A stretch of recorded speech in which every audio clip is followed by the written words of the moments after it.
Hi, folks. Welcome to Opening Doors. I see folks starting to. Oh, I see folks trickling in here. Welcome. Let me know where you're watching from. Feel free to use the chat as we go. Tell me where you're watching from, and um, feel free to comment or throw in thoughts, questions along the way. We'll try to share some as we go. I am extremely happy and honored to be joined tonight by Kelly Hall-Tompkins. Kelly is a classical virtuoso solo violinist, which is new territory for this series. We have mostly so far had people that are kind of in my wheelhouse and either in the sort of Americana, folk, blues, singer-songwriter, country-ish range, and some folks in the family music range, and these are kind of my bags. But tonight is our first of several, I hope, over the years here, guests who is coming from a very different genre. Kelly was the lead violinist in the last Broadway revival of Fiddler on the Roof, which is a pretty big deal. Grammy and Tony nominated production. She's the winner of a Naumburg International Violin Competition honorarium prize, and she was featured in the Smithsonian Museum for African American History. She's also a pioneer for social justice issues in the classical music sphere, and we're going to be talking tonight about a project that she started a number of years ago called Music Kitchen, Food for the Soul. And there's some pretty amazing stuff happening and coming up, including a performance at Carnegie Hall in March, which we will be talking about. So without further ado, I'm going to welcome Kelly. Hello. Hello, how are you? Great to be here. Thanks for having me. I'm so glad to have you. We met through some of the Grammy. I like to refer to it as Grammy nonsense. The sharing your recordings with other performers. There's a lot that I don't love about that, but one of the things that I do love is that it sometimes puts me in touch with artists like yourself who really are from very different backgrounds. And I think we sent each other albums probably almost 10 years ago, and I was really struck by what you were doing, especially the Fiddler stuff. When did that album come out, Kelly? That album only came out in 2018. I think we might have met with My Imagination album, which came out in 2014. So not quite 10 years ago, but so my Fiddler album was 2018. It was a couple of years after we closed the production, and but from the creative team from our production. So yeah. Let's talk a little bit about Fiddler. We'll kind of work backwards from that because as a non sort of, well, first of all, full disclosure, I played cello for 10 years. I think I've told you this. Yeah. Wow. Well, this was my big claim to classical music fame. It stopped when I was about 18, helped me get into college, and then I dropped it. And I wish I hadn't, because but I had a brief, I sat in the very back of the Westchester Youth Symphony performance at Carnegie Hall. So I got to sit on that stage one time. Didn't cut the mustard in general, though. Found a different calling.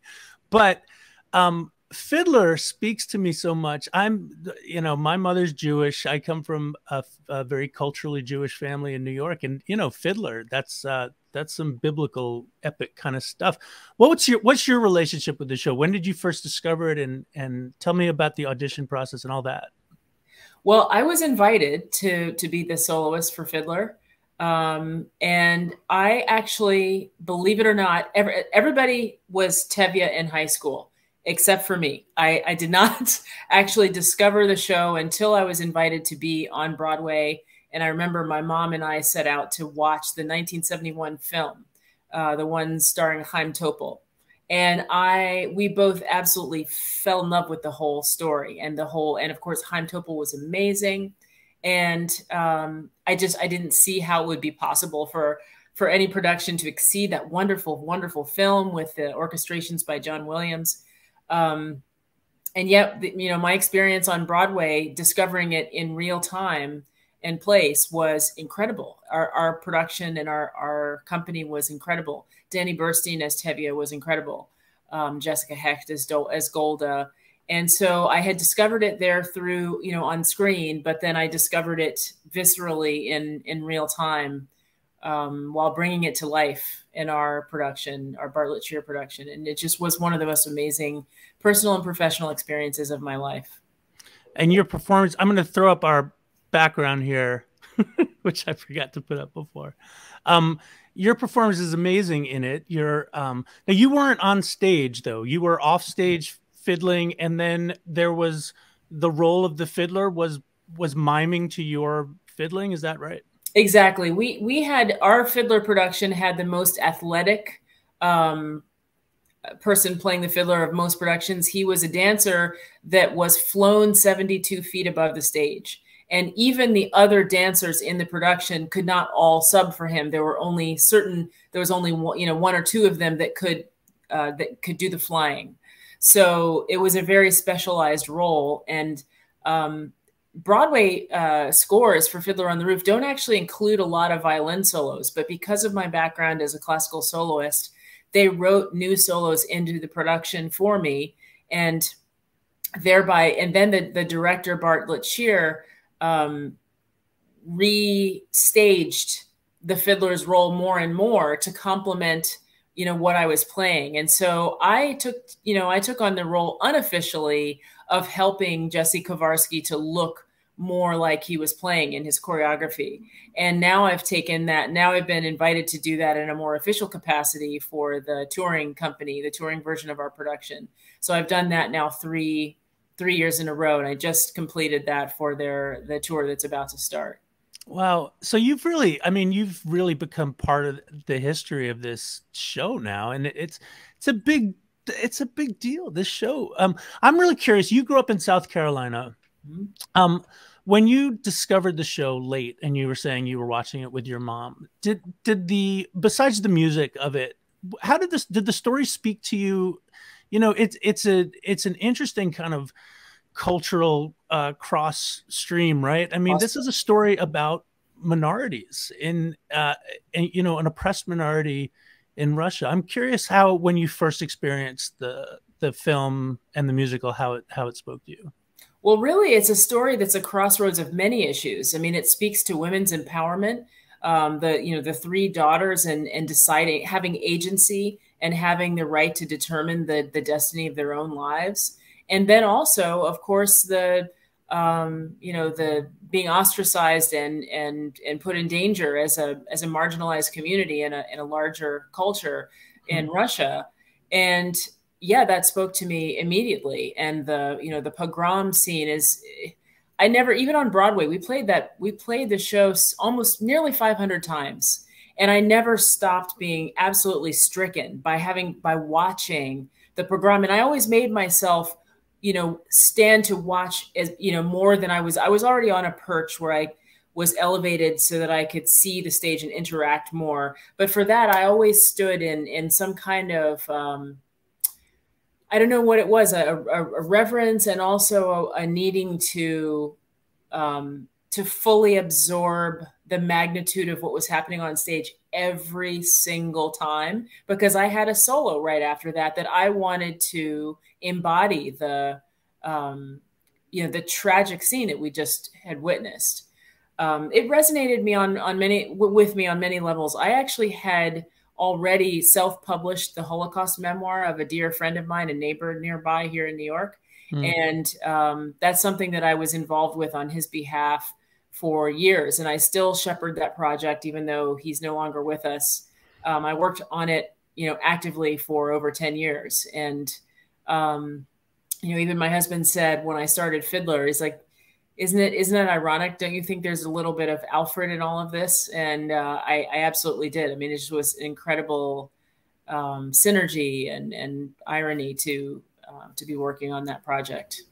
And then, of course, I got to go to, during actually, no, it was after our run. I was part of the Fiddler documentary that came out just before the pandemic, Fiddler, A Miracle of Miracles. So I got to go to the Ukraine and walk into essentially that story in place.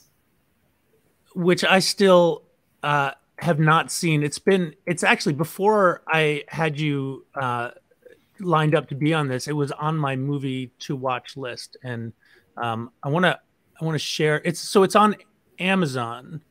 Amazon Prime is the place where you can see the full film. For some reason, PBS decided to cut the film in their version, and my scenes are totally eliminated. But the full film is on Amazon Prime. Okay. I'm putting the link in the chat here for folks who want to check that out. Yeah, and Lin-Manuel's in it. Yeah, as well. I would love to get to some music. You have a piece from Fiddler, or is it a piece from the show, or this is a piece that was inspired by the show? So my album, The Fiddler Expanding Tradition, is the first ever solo album from Fiddler on the Roof. We usually are hearing this music in the context of the musical. And I set about to create an album of the music. Most of the pieces are individual songs, just like you would hear them in the musical, but they're reimagined. They kind of, excuse me, they encapsulate our, the actor's interpretation and my interpretation of their interpretation in our production. But they also have a reason to exist without the words, and a reason to exist in an instrumental context only. The piece that I will play next is actually the only one of those pieces that's a bit of a medley from Fiddler. It is, so it's inspired by, but you will recognize the most iconic music from Fiddler, the tradition theme, excuse me, sunrise, sunset, and to life. Okay. I put the link. It's a ridiculously long link to the Amazon but all they have to do is Google Fiddler Expanding Tradition and Kelly Hall-Tompkins, and you will find the album. All right.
People put some love in those comments. So that is typically accompanied by my band, my fiddler band, guitar, bass, and accordion. Oh, really? Yeah. So if you want to see the full version of that, you can see my music video on YouTube. What should they look up? What is it? If they will go to, they can look up Fiddler Rhapsody, Rhapsody, or they can look at my YouTube channel, which has all my music videos, going back to the original, which is how we met with the Imagination Project, released in 2014. So yeah, check it out on YouTube. But that was from, I think I released that video in 2016 during our production. Well, my dad gives it thumbs up here. Oh, thank you so much. Yeah, what an incredible piece. And you know, to see the technical, you know, this is I play with a lot of very talented people who spend a lot of time practicing, but you work in a very technical field. You have to put in a lot of hours to keep those chops at the level that you're at. You can't just sort of get by with your personality. How many hours a day do you practice, or a week? Generally four plus or minus. Yeah, 4 is my target. Sometimes more, but depends. Yeah, it takes that long to do what I feel like I need to do. Yep, 4 hours a month is good practice for me. But I have a winning personality, Kelly. How did you get into this music? How did you discover classical music? You know, what's your story with it? Well, as I mentioned, I grew up in South Carolina. There wasn't anyone else in my family that was playing it, you know, in the house or anything like that.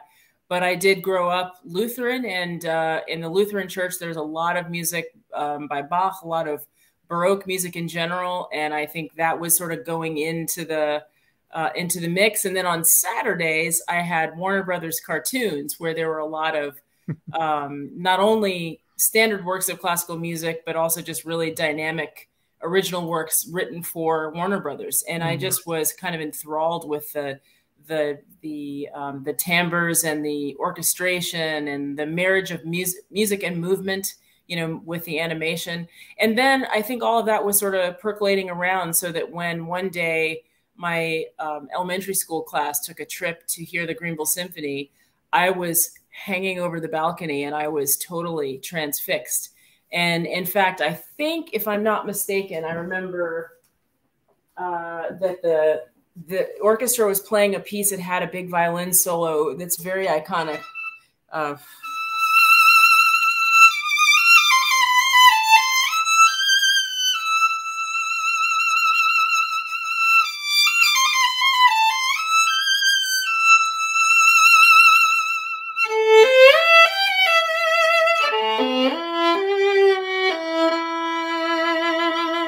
And I just was so taken with that.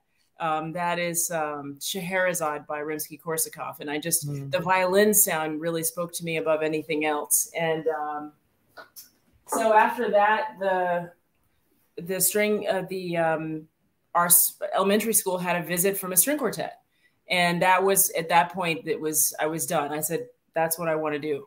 Okay. And I didn't even fully know what that meant, but I just knew I needed to play the violin in my life every day, and that I wanted to do it as a career. All right. Now here's a key question for our conversation. When you went to that orchestra performance, did you see anybody who looked like you? I don't remember, because I was transfixed by the music itself. Interesting. And I have absolutely no recollection. I probably saw other kids, because it was probably, you know, being in the middle of the day, was probably an educational concert for the school district. So I probably saw other kids in the district, you know, unlike a typical concert, you know, a public concert in the evening, which is a little more specialized audience. This was probably a concert for kids. Right. So I probably saw other kids that looked like me, but I didn't, it was not a feature of my perception. It was not a feature of my memory. All I could think about was what I was hearing, what I was seeing. Interesting. And then you started to play. what about in your, well, first of all, what was the town you grew up in and the school you went to? What was your school like? What were the demographics like? What was the racial makeup? When I started playing violin. Yeah, and in your elementary school or, in those early years. I think in my grade school in general, I'm not 100% sure of the percentage at that point, but I would say that by the time I was in high school, and probably similarly, we were probably African Americans were maybe 20%. So it was definitely a majority white district, and I'd say we were 20% or less. Some probably less. Okay. Yeah, I mean, growing up, my orchestral experiences, growing up in Westchester County of New York, my town didn't have a lot of racial diversity, but in the greater Westchester area, there was a lot. And I was in, I never made all state, but I made all county several years, and I was in the Westchester Youth Symphony. And I mean, I could be wrong, but I can't remember any black or brown kids in with me. On the other hand, going to a school where there wasn't a very large Asian American population either, that was a racial distinction that was very clear to me. The orchestras I were in were the number of Asian Americans involved in orchestras were much higher than the percentages in the county. Of course, I wasn't thinking these ways, but, culturally for me, it was a different experience. It definitely felt like I'm in a different mix of kids. But when I think back, I can think it was very white. It was fairly Asian, but I can't remember black and brown kids. Well, in my state, I was, I definitely remember there being other players of color. I kind of distinguished myself early on, and there was a dichotomy between the people that were in the class, orchestra class at the high school. I ended up going to a fine arts school at high school. So I went to my regular high school for my academic classes only, and then I went to this specialized school by audition in the afternoons. And I do remember that there were, I left behind some players of color in the orchestral class at the school who did not pursue it at that level at the Fine Arts Center. But in my state, I was the concertmaster of both all-state orchestras, junior all-state and senior all-state. And by the second time, I won the concerto competition. So I don't think I was the only one. But I don't recall, you know what? I might have been the only one, but for this reason. I remember in junior all-state, actually, that although my friends from the Fine Arts Center were also in the all-state orchestra, we wanted to be housed together because they housed people with host families at that time. And somehow somebody got it in their head that I would be more comfortable, even though I grew up with two professional parents and I was, blessed to have a suburban lifestyle. People thought that I would be more comfortable with a family that was in a housing project. And it was a little bit of culture shock for me.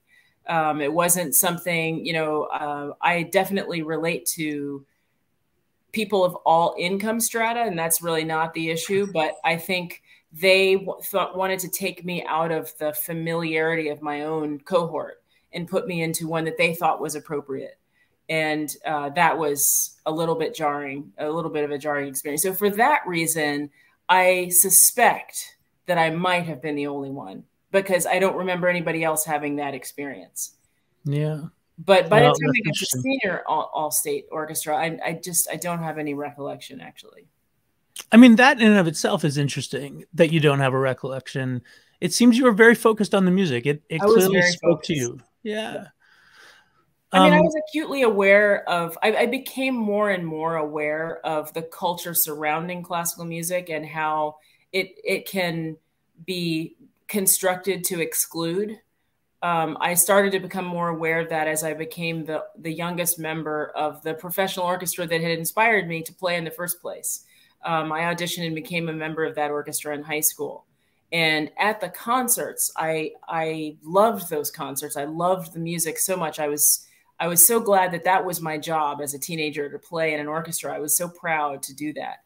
But I started to observe just the culture of what I could see in the audience and who was present and who was not present, those sort of things. But it was never a barrier to me internally. I was focused on what I wanted to do with music, and there was nothing external that was going to come between me and that. Yeah. Although, I mean, let's continue as you got older, because as you continued your career into professional music, there were some barriers. From, you know, the brief conversations that we had before this, you've had some experiences which I think are really necessary to share. I think there's a lot to learn from them, and I want to just give a little background for. I've been doing some more reading about orchestral music, because this isn't my territory, and I listened just last week. If anyone else caught on Fresh Air, Richard Antoine White gave an interview. He has a new book called "Impossible," and he's a tuba player for the New Mexico Symphony, I believe, and he has an extraordinary story, very different from yours. He grew up in dire poverty. He was homeless, discovered the tuba, was placed with a family, adopted, and started a career. And you know Richard. I do, yeah. He's extraordinary. I mean, yeah, he's an amazing person. Hearing his conversations about this and some of his audition stories, but just some from the New York Times a few years back. This was an article in the Times that they were saying American orchestras remain among the nation's least racially diverse institutions, especially in regard to Black and Latino artists. In a 2014 study, only 1.8% of players in top ensembles were Black. Just 2.5% were Latino. Now, you hipped me to, there was a statement on racial discrimination from the League of American Orchestras that came out last year, in August of 2020. So after George Floyd, what was that statement about, and what's your take on it? I think this statement was extraordinary. I mean, I think that because we were all at home in a most unusual way because of the pandemic, we were homebound. The country and the world finally did not miss the opportunity to witness some of the extraordinary cruelty and injustice that's been going on all along.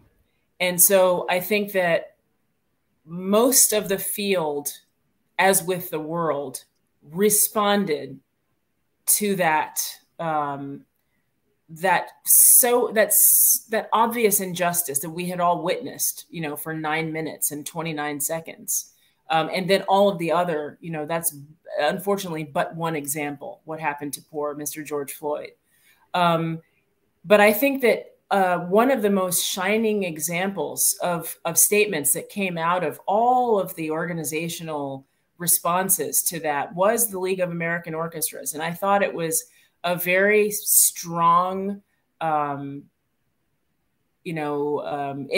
of whatever role that body has played in specifically the anti-Black racism that has, propagated in the field. I thought it was I think that in general, there's a lot of what I call vacuous hand-wringing about, oh, how do we fix this problem? And we'll set this committee and then we're done with it.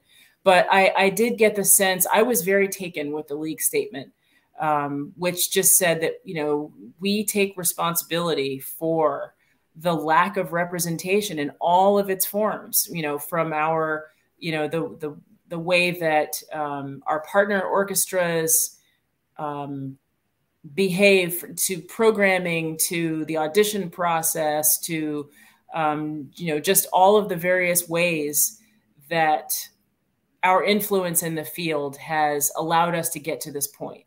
And I thought it was just an extraordinarily strong statement. I haven't seen anything else quite like it. And it was really heartening to see at a very challenging time in American history, really. I mean, this is a through line with this series.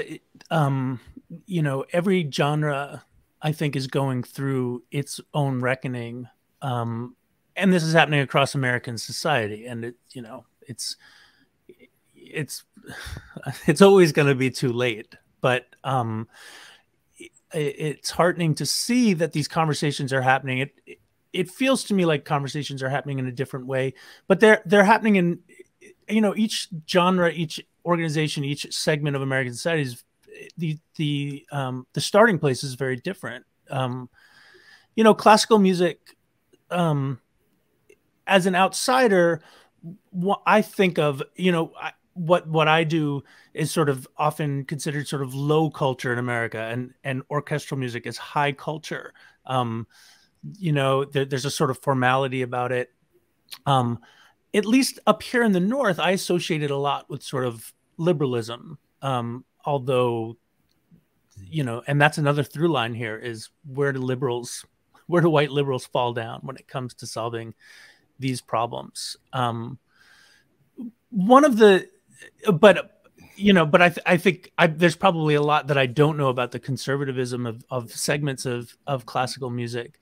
One piece of background here, and I think this is something I really want to talk to you about, and this is unique in some ways to classical music as a genre, is the auditioning process. So as I understand it, for years and years and years, the auditioning was done, you know, out in the open, and it was very much an old boys network. You'd get auditions based on who you know. People would put in a good word for their buddy. And the not surprising result of that was that American orchestras were overwhelmingly white and overwhelmingly male. And in the early 1970s, there was some, I mean, I think there had been pushback for many years, but there was pushback that finally was heeded, and a new system was put in place for American orchestral auditions, that there would be a blind audition process. So at least for the first several rounds of auditioning, people would play from behind a screen. And the result of this was that the representation of women over the years increased quite dramatically, but it didn't increase in regards to Black and Latino musicians very much at all. Now, right now in our current time, there's now a push to take down some of those audition screens, to say that, you know, it's one thing to say we don't want to give advantages to old boy networks. It's another thing to say, you know, if you want to change the culture of something, people need to be able to see themselves on stage. Or orchestras, there's a role to play for being more proactive about not just being blind, but actually proactively seeking diversity in orchestras. But you have a story about auditioning for an orchestra that, to me, goes a whole step further than that, because you won an audition essentially and then didn't get a job. Can you tell that story?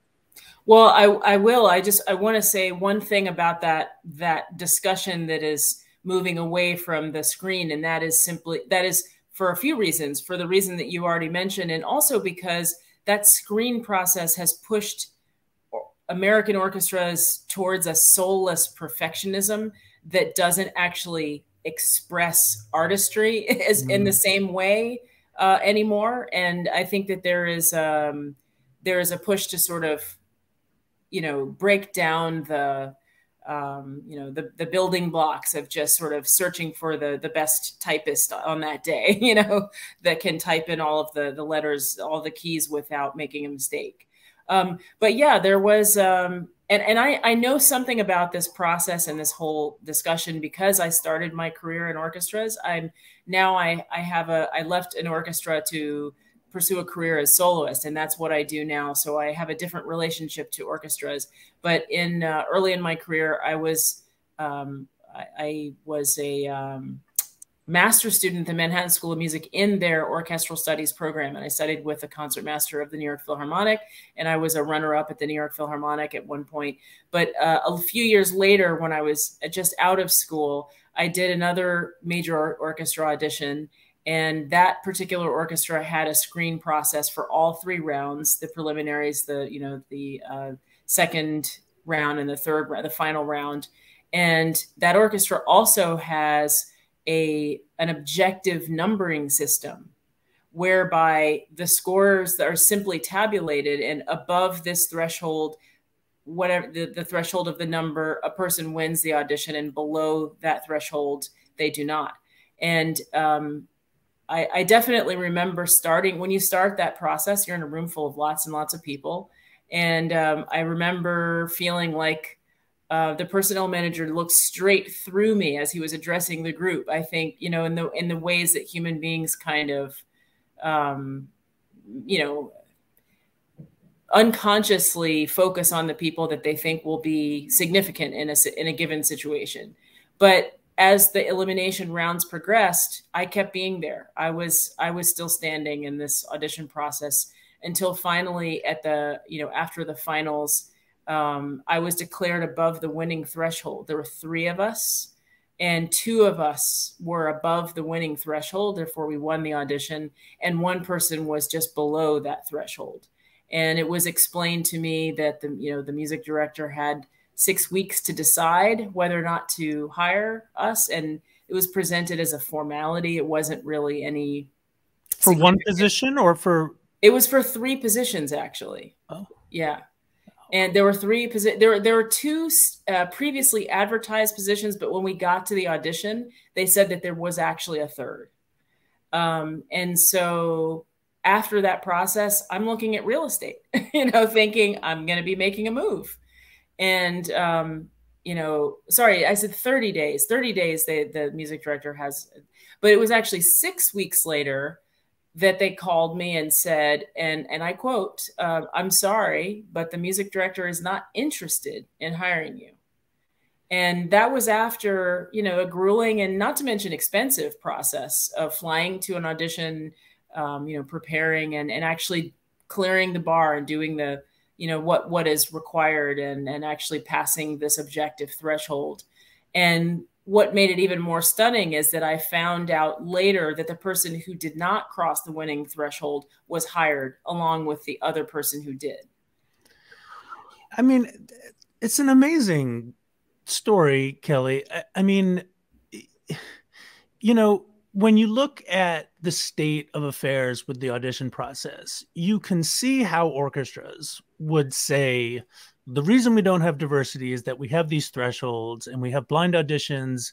And every time we take the screen down, what we see is a white face. It's not our fault.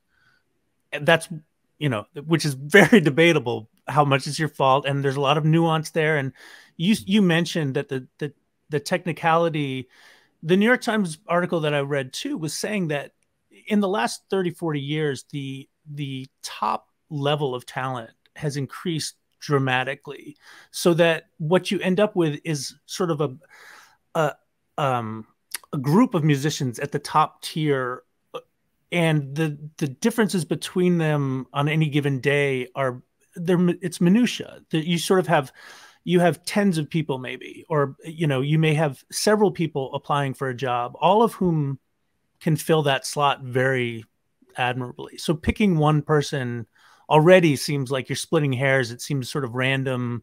How did it sound on that? Who was listening, whatever. But to then take down the screen and have a face of color and then not choose, it shouldn't be surprising, but it's remarkable. How many years ago was it? Oh, it was some years ago. It was like, I want to say 20 years ago. But I don't think that anything has I don't think a lot has effectively changed. And I'm not the only person that has happened to, but I think that in that particular orchestra, but I think it was, as you mentioned, a very big missed opportunity to actually take some action against all of this vacuous hand wringing that I mentioned that sort of happens in the field. But I think for me personally, I have a completely different kind of career in a different sector, standing in front of the orchestra now. So I think it ended up well, but I think for some people and for myself initially, you know, that is a dream crushing thing to have to endure. It's a tremendous amount of work and expense, as I mentioned, to prepare these auditions. And yeah, I mean, obviously there are orchestras that seem to be getting it right. You know, there are a lot of orchestras that just say, oh, it's impossible. When we take the screen down, there are only white faces there. But then there are other orchestras like the Met where there are several Black players in the orchestra. It's, you know, an elite orchestra. So what are they doing? What are they doing better than many of the other orchestras? I think the players are out there. And then admittedly, it also is a very, very specific kind of training. Orchestral playing is a very, very specific kind of training. It's a very specific kind of playing. And again, as things sometimes go in the direction of that soulless perfectionism, it can really train out a lot of individuality, particularly in section players. So I think that not everyone who plays on a high level necessarily plays in a way that orchestras are interested in for the way that they have conducted their, you know, their sensibilities, the way that they have prioritized their sensibilities. But I think that that is among the things that orchestras are kind of reevaluating right now, just how that affects. And that brings up another big area of discussion around diversity with orchestral music is what are their standards and what are they playing? What, you know, who are the composers they're playing? What's the lineup of music? How do they demonstrate? You know, there's a lot of ways of doing this, and there's ways that have been there in place for long periods of time. And it's, you know, I was listening to local NPR radio here, and I hear the BSO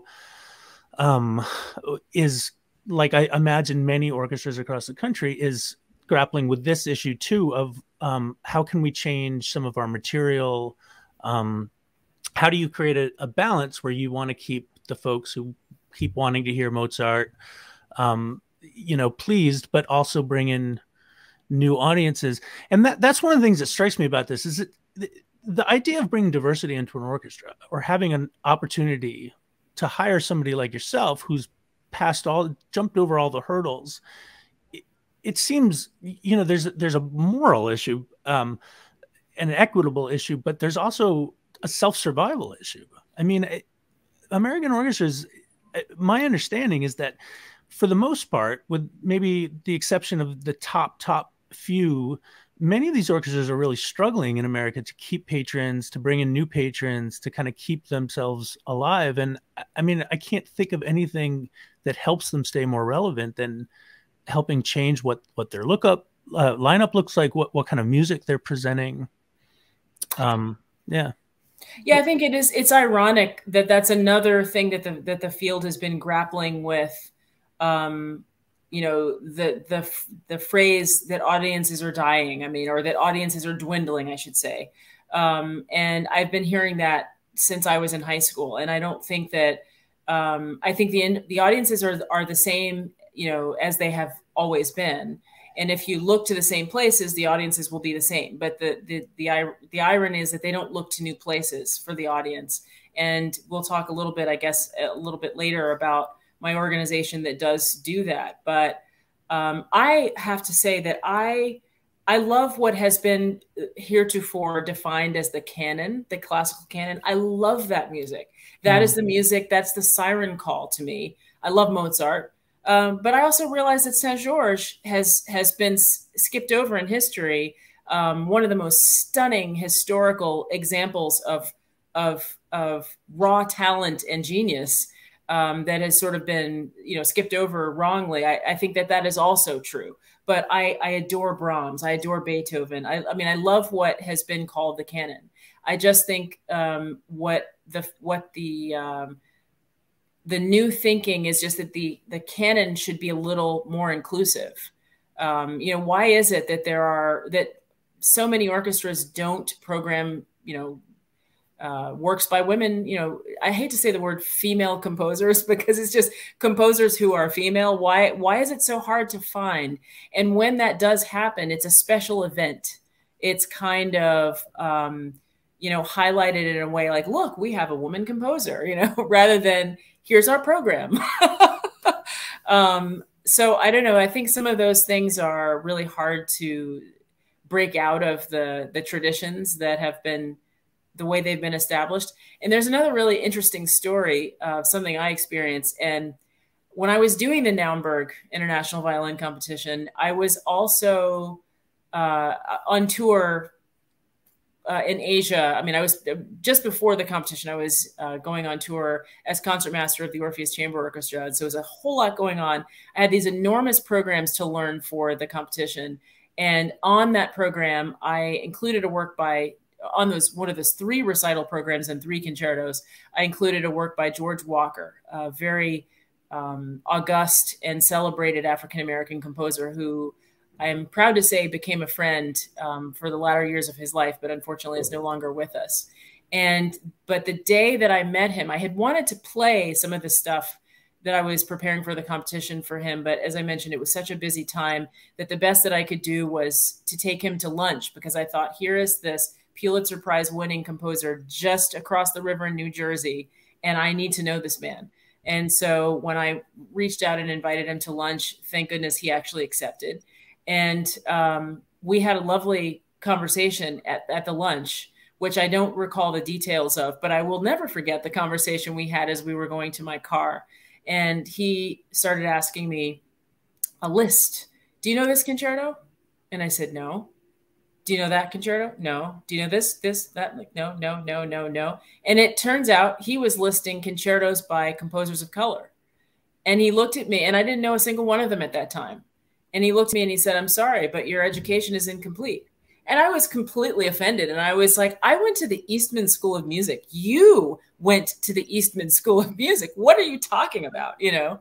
And, but it was really not until that point that I had thought so much about what was absent, because, well, first of all, classical music is mine. I am not an borrower of it. I'm not an interloper to it. I am not an, you know, it belongs to me, and I've never had any confusion over that.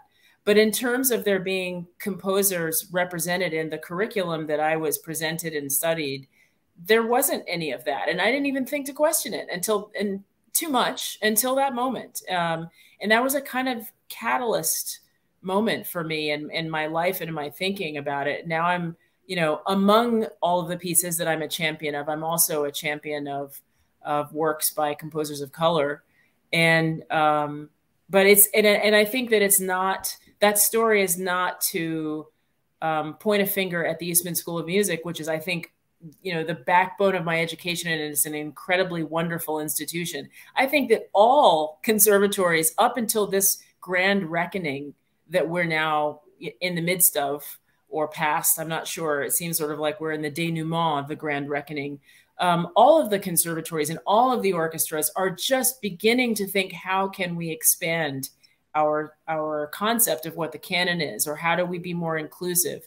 Right. I think it's just something that didn't happen before. The fact that he was a Pulitzer Prize winning composer of that institution, and we didn't study his music. It's true.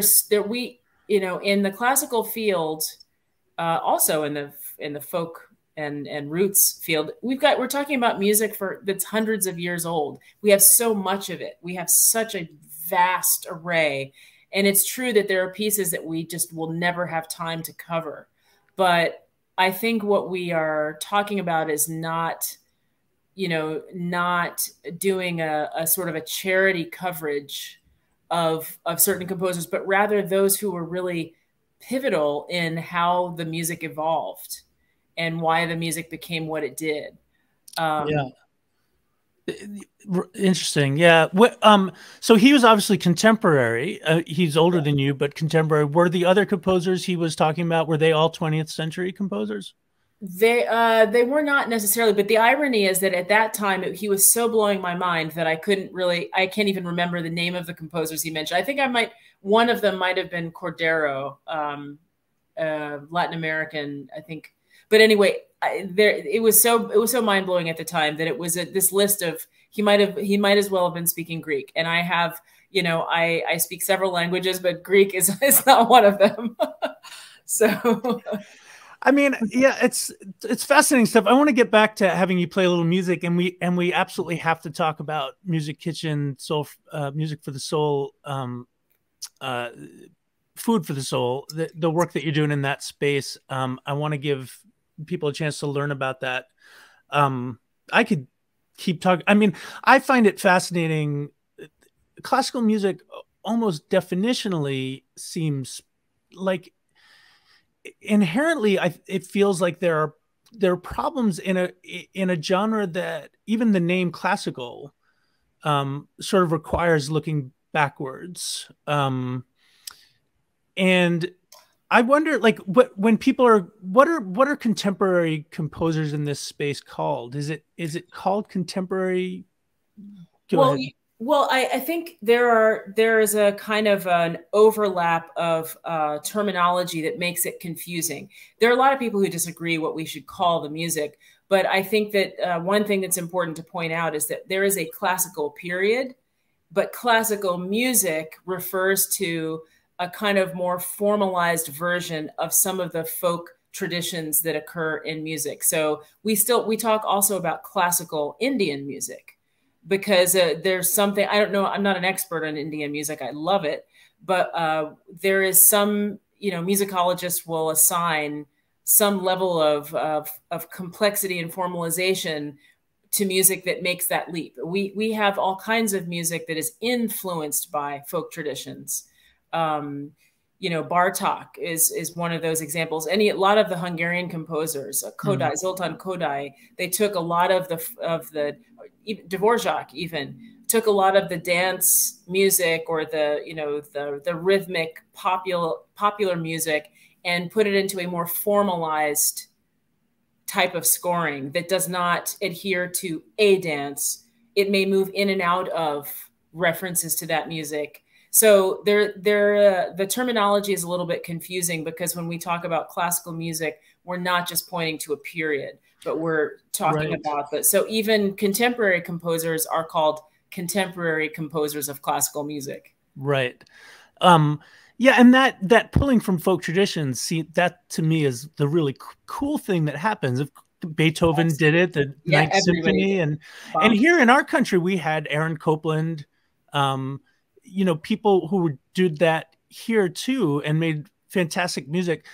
But to me, like, the next iteration of where do you look for material, I think about, like, Duke Ellington, like, this is our, but it seems often that music will get ushered into the pops version, rather, like here in Boston, the Boston Pops might play stuff that really speaks to African-American history here in our country, and it sort of can seamlessly work in that material, where the BSO, that divide seems almost like they're stuck. Like, well, we can't quite go over there because that's what the pops do. And Duke Ellington is one of the great American composers. But I'm actually really excited that I am playing, I'm working on and will perform in January, the Violin Concerto of Wynton Marsalis. And oh my God, does that piece go everywhere? It goes everywhere. Wow. It's this enormous, wonderful piece of music that displays his incredibly vast ear for the classical canon, as well as it goes straight into the music that he plays. Well, he plays everything, of course, but the references to, to Barber and Stravinsky and, and also there's a blues movement. The ironic thing that I think is really funny about, and we were talking about the terminology, when music references folk traditions, I think it's so funny when I ask audiences sometimes, oh, did you hear that total blues section? Sometimes they're like, no, I didn't hear it, because of the way that classical music can refer to something without going all the way there. We are trained to hear those influences across 1,000 years of musical development, but they don't always translate because they're not the raw thing. But I think in this amazing concerto by Wynton Marsalis, he goes all the way there, and all the way he encompasses so many styles of music, and in this brilliant piece. So I think, you know, it's not dead. It's amazing. What I mean, I recently listened to an interview with him. I have some of his jazz albums. I love his work, but I mean, what an incredible mind! Really, he is standing at the crossroads right now with his Jazz at Lincoln Center project of jazz and classical. That's, well, how exciting to be able to work on that. Yeah. Would you play us another piece? Sure. And then let's talk about Music Kitchen afterwards. All right. While Kelly is setting up here. Oh, here she comes. Okay.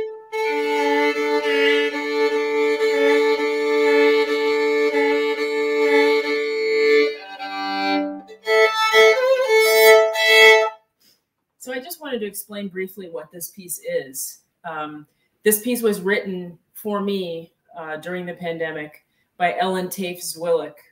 And on the topic that we were discussing before, violence against African Americans by the police, not just to poor Mr. George Floyd, but also to others. And there was a young man named Elijah Mclean, who, when I was playing my scales in front of the news, I saw him also holding a violin. He played as an amateur, but he loved to play the violin. He played for the kittens at the local animal shelter. He was a gentle soul and should still be with us, but tragically was taken too soon. So this piece was written by Ellen Tafe-Zwillik for me, and it's called A Little Violin Music in memory of Elijah Mclean.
Wow, that is beautiful.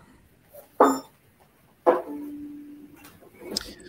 you tell us, before we get into Music Kitchen, can you tell us a little more about who the song was written about, or who the piece was written about?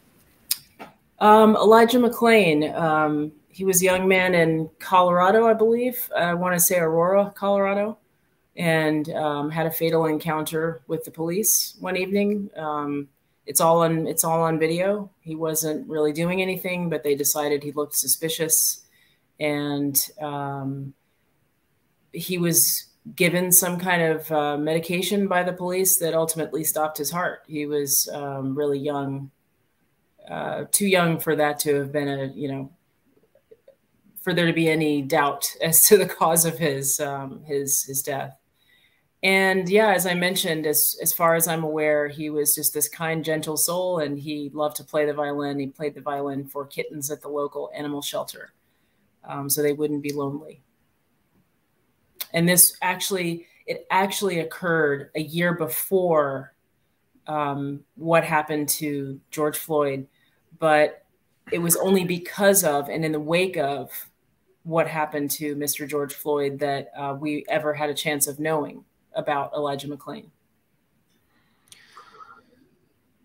Yeah, I mean, it really speaks to the power of music and to your specific style of music. How haunting, and that piece does go there in that way we were just talking about. That little blues section in there is very clear. Yeah, I know those notes. Yeah. Yeah, right. Well, let's talk some about Music Kitchen, because this is a project that you started in 2005. Is that right? Yes. And what you're doing is bringing classical music into homeless shelters and sharing music with people experiencing homelessness. And there's been 100 performances, or there more than that? More than that now. Yeah, we are the pioneer organization to regularly make a program of bringing classical music to those experiencing homelessness. And when I started that in 2005, it was, there were more challenging discussions to have about why that's even necessary, and should it be funded, and all of that kind of thing. And I broke through all of that. And yes, 15 years later, we have presented over 100 concerts. We've reached, we have presented over 200 top artists, including luminaries like Emanuel Ax and Glenn Dicterow and the principal oboist of the Berlin Philharmonic, all who are very passionate about the program, and many, many emerging artists who may or may not be household names, but are just incredible artists and players. And we've reached an estimated 30,000 shelter clients. So it's not something that I ever anticipated doing in my career, but it is one of the, one of the most profound things about my career. And I really enjoy bringing music to people who would otherwise not have access to it. Sometimes they did prior in their prior lives, but sometimes they've never heard a live note of music ever in their lives. Yeah. So. There's you have an upcoming performance, a world premiere at Carnegie Hall that's come out of this project. I want to talk about that and put up some information about it. But let's first, there's a short video that shows a bit of the power of these concerts and the way people are experiencing them. So if I can figure out how to do this. Oh, great. Here we go. I never knew that classical music can be that touching, that real. I didn't realize that it was that powerful.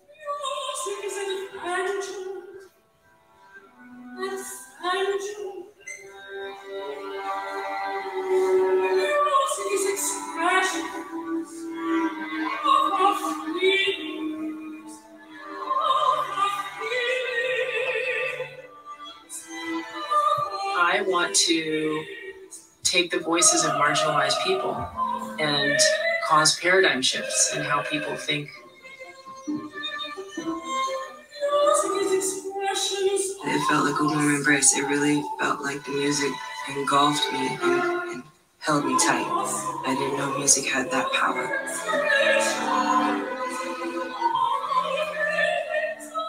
If I was to tell my life story, it would probably be your music's kind of sad, but kind of happy in the same way. I was drawn to these particular words because I felt like it was a prayer. This person who wrote it was very grateful for being alive despite all the hardships.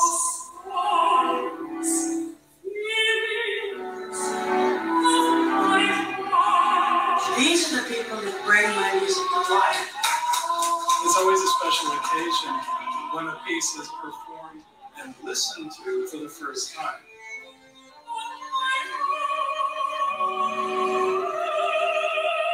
This project was very special to me. It kind of helped me to reach back and to really remember that the music is much larger than me.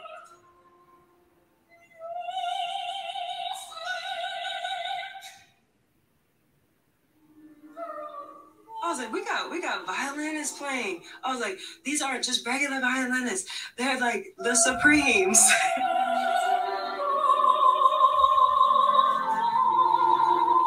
It celebrates and uplifts often overlooked voices that we need to hear from, voices that share stories of struggle, hope, and humanity.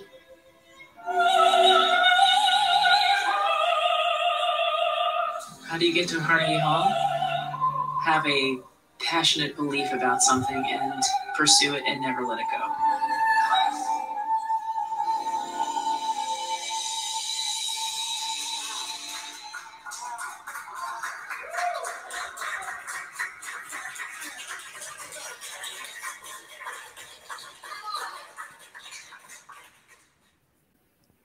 Wow.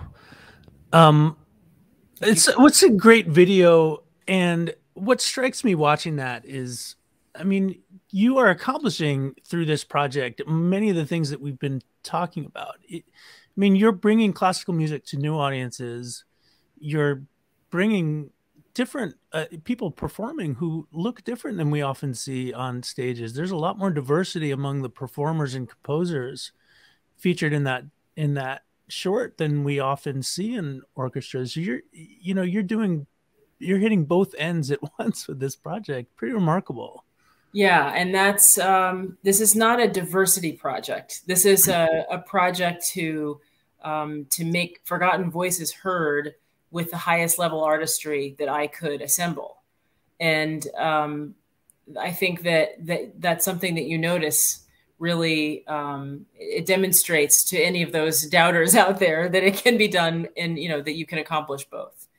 I'm really, really excited about this project. It's one of the most profound things that I've ever experienced in my career, that I've ever created in my career, and it basically takes the 15 years of first 15 years of Music Kitchen's history and features the feedback, literally the vernacular prose feedback that we received from the shelter clients, and paired it with award-winning composers. In classical music, we tend to take the high art of poetry and marry it with the high art of music composition. Poetry by celebrated, marble-busted, folks. And this kind of thing is unheard of.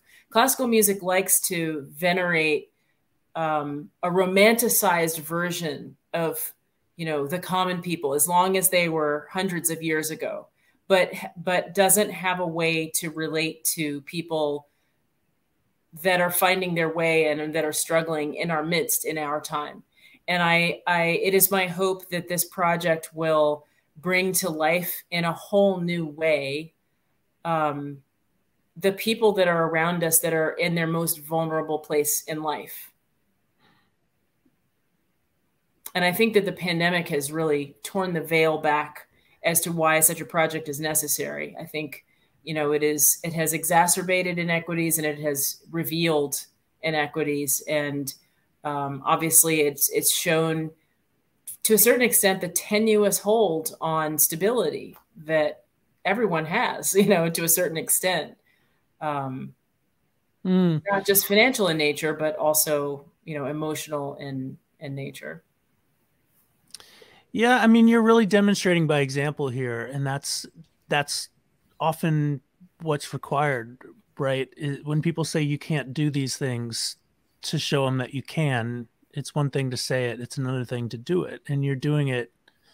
And in the ultimate cathedral of classical music, Carnegie Hall. So tell us a little about this, about the world premiere on March 31st.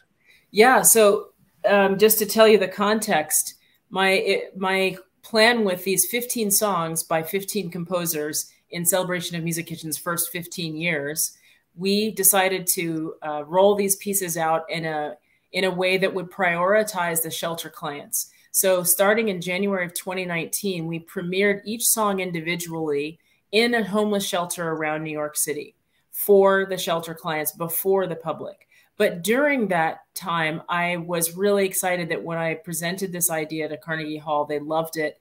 And they immediately came on as a partner to ultimately present the full song cycle of 15 songs at Carnegie Hall. And it was obviously just like any other thing in our lives, it was to have happened in 2020, in May of 2020. But I'm really, I'm very moved and excited that through all of the losses of this time, that this concert remains a priority for Carnegie Hall, and that we have, we are rescheduled and on the books for March 31st. And it will be, bringing forgotten voices to one of the world's most celebrated concert halls. As you mentioned, I call it the People's House. Sometimes people use that term, that moniker for the White House, but for me, that's Carnegie Hall. It's the People's House. So what better place to bring that message? And I think, to be honest, they're the perfect partner for this, because Carnegie Hall has been demonstrating an interest long before this grand cultural moment and this reckoning. I think that the reason that they were so receptive to the project is that they already have been thinking along the broader lines of inclusivity and reaching broader audiences. And so I'm really pleased that, Music Kitchen has been doing the work before. It's not a side endeavor. It's the entire reason that Music Kitchen exists. So the artists that I engage, myself and others, we play all over the world. But for the sake of Music Kitchen, we perform behind closed doors for the shelter clients. But through this unique and very unprecedented and historic project, we are taking the message of those first 15 years and the people that are marginalized into the recesses of society. And we're bringing that message straight to center stage in one of the world's great concert halls. So yeah, I'm really excited about that. It's an incredible project. And it's not too far for people from Boston to get down. It's a good excuse to get down there in March. Thank you. Perfect. Or for something historic, of course, you make the trip, right? You make the trip. Little holiday gift idea. Music.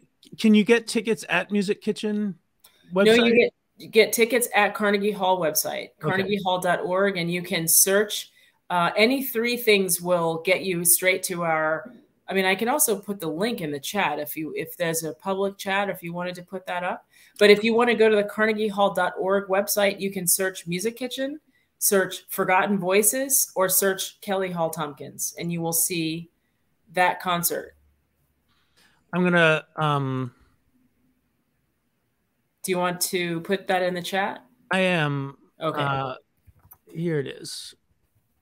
Carnegie Hall, Forgotten Voices. And I assume you can buy tickets from, there we go. Will there be, will some of the homeless clientele population be in attendance for? Yes, I'm really excited. We hope to sell out the rest of the hall as soon as possible. So buy your tickets now. But I am very pleased that we have worked with Carnegie Hall to set aside tickets to make sure that we can work with our partner agencies to invite shelter clients, current shelter clients at that time, to the concert. So yes, absolutely. We would like to have the broadest possible representation in the hall. And that includes the clients that we've served, and that includes classical connoisseurs and people who've never heard a note, live note of classical music, and students. And we really want the world to pull up a chair and see this historic event. I may make the trip down myself. Awesome. I'm going to put this up one more time too. I put it in the chat, the link, and I hope people will check it out and also spread the word. Maybe you have friends down in New York who need to know about this. Definitely. And you can also share the trailer that you just saw. It's on YouTube. So if you go to Music Kitchen's YouTube channel, you can find that and share that trailer as well. And I believe I put the link in there as well. Yes, bring the classical to the people. That's where it came from. That was your point, was that's where we've turned this, the history of classical music has turned something that really was the people's music into a very high art form, very formalized. But that is the roots of it, just as it is with folk music and blues music. And unveiling that, the intersection between that, sort of bringing it back to its elements, what this music came from, and increasing diversity, equity, they seem very much to go hand in hand. They're two separate endeavors that have the same sort of endpoint. Well, the music historically has the same challenges that we have today. While the musical influences themselves come from very populist and folk influences, there are the structures and mechanisms that made classical music possible through its history were determined in many cases by monarchies and the wealthiest lines of societal control and privilege, and those things are all true. But in our modern era, we have a little bit more awareness and education about the inclusiveness of a broader range of people. And we have the ability to put that to use in an entirely different way than our predecessors. Right. Well, and we all saw Amadeus. We know he took it to the people in the People's Hall there when he couldn't get his piece, the magic flute. He couldn't get it played in the Royal Hall. He took it to the streets, right? And unfortunately, and very unfortunately, he never made, to be like probably the most known name on the lips of any person who knows anything about classical music, Wolfgang Amadeus Mozart. He did not live the life of comfort and stability. He never made enough money. He was always at odds with his employers, and he never got a royal appointment. So that tells you a little bit about what what changes over time. Sometimes our perspective changes. He was certainly highly revered, but not in a way that ever made him, gave him the status in his lifetime that he now enjoys posthumously. Mm-hmm. To the contrary, the Black composer that I mentioned earlier, Joseph Bologna, Chevalier de Saint-Georges, was a star by all accounts, and it's really an unlikely story, that he was both the fencing champion of Europe for 10 years, from age of 17 to 27. He was a friend and a teacher to Marie Antoinette. He was the conductor of the leading orchestras in Europe of the day. Even our own President John Adams said, this is the most famous man in all of Europe. Even though he never actually met him, he knew enough about him that he wrote this. And that everybody wrote about Saint-Georges in his lifetime. Everyone. He was such an incredibly highly respected historical figure, and just to the opposite of Mozart, in part because of Napoleon, who decided that he didn't want this black man to be celebrated in French history, burned his scores and banned the performance of his music, partially because of that. But it's exactly the opposite story of Mozart's. He had everything. He had every privilege and he still suffered from the racist laws of France, but he lived a very charmed life in his lifetime, and he was known internationally, far from his, from his home of Paris. And yet now we are only having a resurgence of knowledge about this man. And so it's exactly the opposite. So history can be very capricious, and it's subject to the prejudices and the limitations of the day. But again, I say we have the awareness and the presence of mind and the education to go beyond some of those limitations. That really, I want to, we need to wrap up. I want to do a little book homework here, or what's the word for it? Make some acknowledgments and talk about who's coming up. But it actually, what you were just talking about, and is it St. George, the last name? Yeah, there's so many names. Joseph Bologna Chevalier de Saint George. Yes. De Saint George. Okay. Yeah. That the story of his fame at the time, and then the fact that we don't know him now, most of us, jives exactly with the story of Bert Williams, who was in the late 1800s and early 20s. Well, he lived until 1922. He was the most famous performer in America in the vaudeville era. He was a black man, and what's complicated about him is that he performed often in blackface because he was forced to. But he too was referred to as the most famous man in America at the time. He made more money than the president. And and this isn't a genre that's much closer to what I study and pay attention to. And I had never heard of him.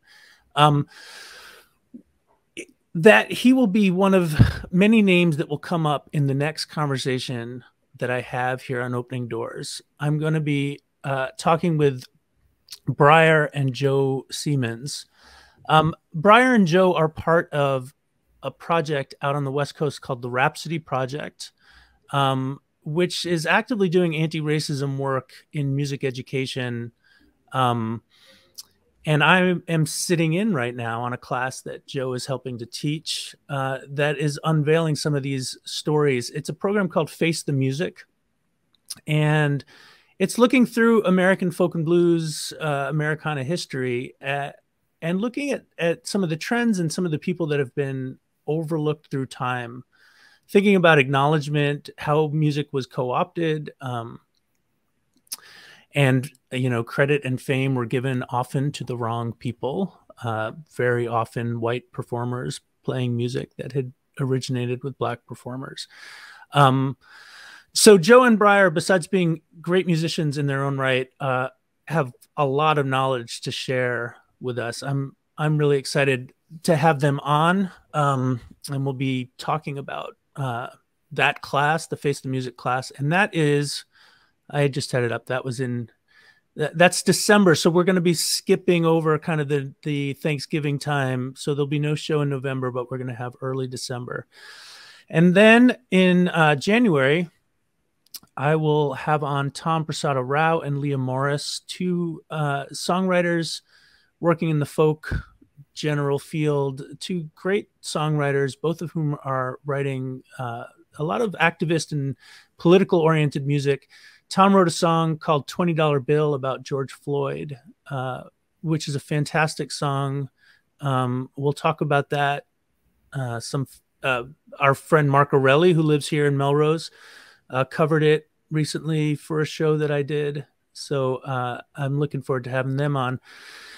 And then two friends of mine from the family music world, Shine of Shine and the Moonbeams and Saul Paul, are two performers who have a foot in the children's family music field like I do, who also have feet and hands in a lot of other pies, both enormously gifted musicians who are doing really important work with kids among the various things they're doing. And that's in February. And I want to, I will hold this up at the end too, but I want to thank the Melrose Unitarian Universalist Church here in our hometown, and the anti-racism team in particular, and especially my co-producer on this show, Stacy Babb Weinberg. And that's most of the stuff I need to do. I want to show one more time that you can get tickets for Forgotten Voices at the Carnegie Hall website. You can support Music Kitchen, Food for the Soul, directly at the Music Kitchen NYC website. And sorry, I left you up for this. Normally I give guests a chance to go hide a little bit. So I'm so sorry, Kelly. Okay. But I want to put up one more time too. The way this series works is that the Melrose UU Church anti-racism team has put funds towards this series to pay performers a base rate to come and share their knowledge and experience in music and expertise with us.